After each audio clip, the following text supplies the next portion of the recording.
Hello friends, எல்லாருக்கும் வணக்கம். இன்றைக்கி நம்ம கிச்சனில் என்ன டிஷ் பார்க்க போகிறோன்னா, மைதா மாவு வச்சு மைதா மாவு ஓட்டடை தட்டைன்னு சொல்லுவாங்க. அது எப்படி பண்ணலாம், சட்டுன்னு ஒரு 5 நிமிஷத்துலேயே இந்த ரெசிபி பண்ணிடலாம். ஏன்னா மைதா மாவு நம்ம அரிசி மாவுனா கழுவி காய வச்சு லேட் ஆகும் இல்லையா, அதுக்காக சொல்கிறேன். மைதா மாவு ஒரு 250 கிராம் எடுத்துருக்கிறேன். ஒரு கை அளவு கடலைப்பருப்பு ஊற வச்சுருக்கேன். சில்லி பவுட்ரு தேவைக்கேற்ப, அப்படி இல்லைன்னா காஞ்ச மிளகாய் வர மிளகாவை பவுட்ரு பண்ணி போட்டுக்கலாம். பூண்டு கொஞ்சம் தட்டி வச்சுருக்கேன். வெள்ளை எள் வச்சுருக்கேன். நெய் கொஞ்சம் ஆட் பண்ண போகிறோம். அது கூட தண்ணி, மாவு பேசிய சால்ட்டு ஆட் பண்ண போகிறேன். இவ்வளோ தான். இப்போ மாவு பிசைஞ்சிக்கலாம் வாங்க. இப்போ மாவில் என்னென்ன பொருள் சேர்க்குறேன்னு பாருங்கள். ஃபஸ்ட்டு சில்லி பவுட்ரும் இந்த தட்டி வச்ச பூண்டு பல்லையும் சேர்த்துடலாம். கடலைப்பருப்பு கொஞ்சம் மாவுன்றதுனால கொஞ்சமாகவே போடுறேன். வெள்ளை எள் சுத்தம் பண்ணி எடுத்துக்கோங்க. நம்ம கடையில் விற்கிது இல்லையா, அதை வாங்கி சுத்தம் பண்ணி தான் போடணும். எப்பொழுதுமே கழுவி வாஷ் பண்ணி போடணும். கழுவி கொண்டு வரேன்.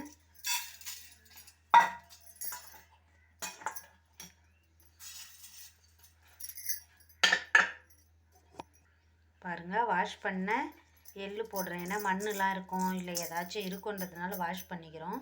அப்படியே கூடவே இது கொஞ்சம் மாவுன்றதுனால ஒரு ஸ்பூன் நெய் தான் ஆட் பண்ணுறேன். நீங்கள் டால்டா வேணும்னா சேர்த்துக்குங்க. முறுமுறுப்பாக வரணுன்னா டால்டா போட்டுக்கலாம். தேவைக்கேற்ப உப்பும் இதிலையே போட்டுடுறேன். காரமும் ஸ்பைஸியாக போட்டிங்கன்னா நல்லாவே இருக்கும். இது இவ்வளோ தான். இப்போது தண்ணி ஆட் பண்ணி பிசைய வேண்டியது தான்.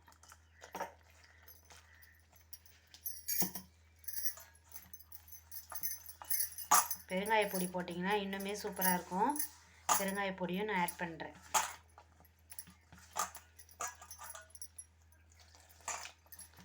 நல்லா சப்பாத்தி மாவு மாதிரி உருட்டுற பதத்துக்கு பிசைஞ்சிக்கோங்க. பாருங்கள், இந்த மாதிரி மாவு பிசைஞ்சு உருண்டை பண்ணி வச்சுக்கோங்க. அளவு சைஸ் உங்களுக்கு ஏற்ற மாதிரி பண்ணிக்கோங்க. இந்த மாதிரி சின்ன சின்னதாக உருண்டை பண்ணிக்கிட்டிங்கன்னா நல்லா மெல்லிஸாக நம்ம பூரிக்கட்டையில் வச்சு திரட்டுறதுக்கு வசதியாக இருக்கும். அதுக்காக உருண்டை பண்ணியாச்சு. இப்போ அடுத்தது இதை சப்பாத்தி கட்டையில் வச்சு நான் உருட்ட போகிறேன்.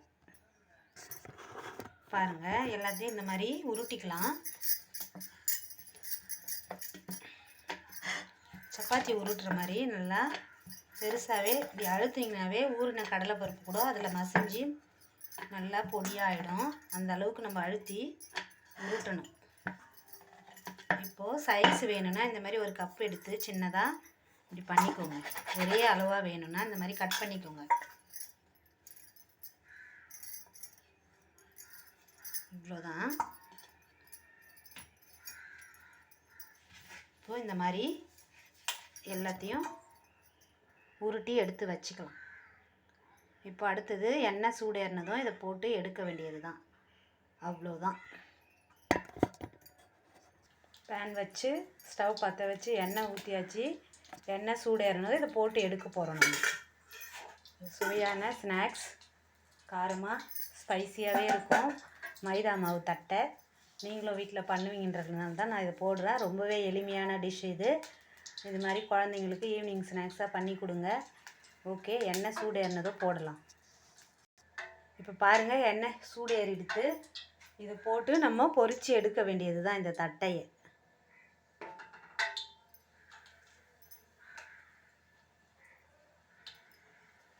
இது சின்ன பேன்ன்றதுனால ரெண்டு ரெண்டாக போடலாம்.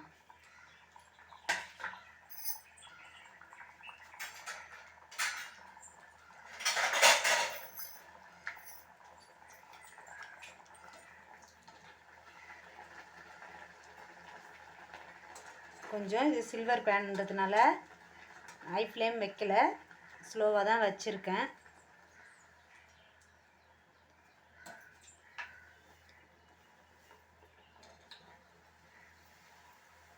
இது கடலை எண்ணெய்ன்றதுனால அப்படி இருக்குது. ஃபஸ்ட் எடுத்ததும் போடும்போது ஃப்ரெஷ் எண்ணெய் இப்படி தான் இருக்கும். இது ரியலாக எந்த கலப்படமும் இல்லாத வேர்க்கடலை எண்ணெய். அதுதான் நுறையா வருது. நெக்ஸ்ட் டைம் காய்ச்சின எண்ணெயில் நம்ம எதுனா பண்ணோம்னா இந்த மாதிரி வராது. ஃப்ரெஷ் எண்ணெய்ன்றதுனால இந்த மாதிரி நுரை வருது ஃபஸ்ட்டு பொரிக்கிறதுனால. இப்போ திருப்பி விட்டுடலாம். பாருங்கள் எப்படி வேகுதுன்னு. எனக்கு இந்த டிஷ் ரொம்பவே பிடிக்கும். மைதா மாவு ஓட்டடைன்றது எளிமையானது, ரொம்பவே சட்டுன்னு நம்ம நினச்சா பண்ணிடலாம். கொஞ்சம் நல்லா கலர் மாறுற அளவுக்கு வேகட்டும்.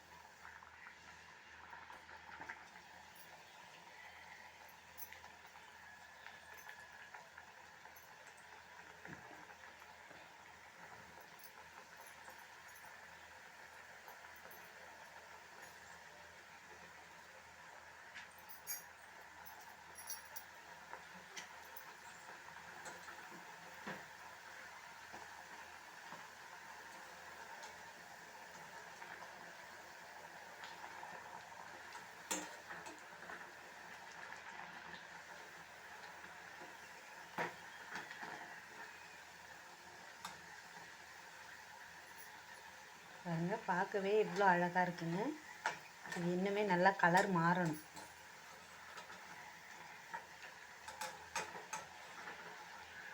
ரொம்ப எளிமையான டிஷ்ஷுங்க. எல்லாரும் லைக் பண்ணி சாப்பிடுவாங்க. டீ கடையிலாம் இது தான் அரிசி மாவு போல் விற்கிறாங்க, நம்மளும் வாங்கி சாப்பிட்றோம். வீட்டிலே பண்ணால் ரொம்பவே ஹெல்த்தியாக இருக்கும். சுத்தமான எண்ணெயில் நம்ம சுத்தமாக பண்ணுறோம் வீட்டில் பண்ணும்பொழுது.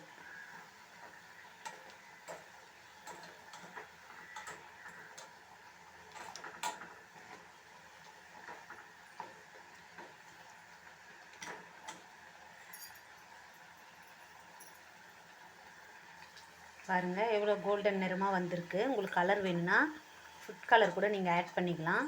ஆனால் நான் ஆட் பண்ணலை, கொஞ்சம் நேச்சராக இருக்கட்டும்ன்றதுனால. ஓகே,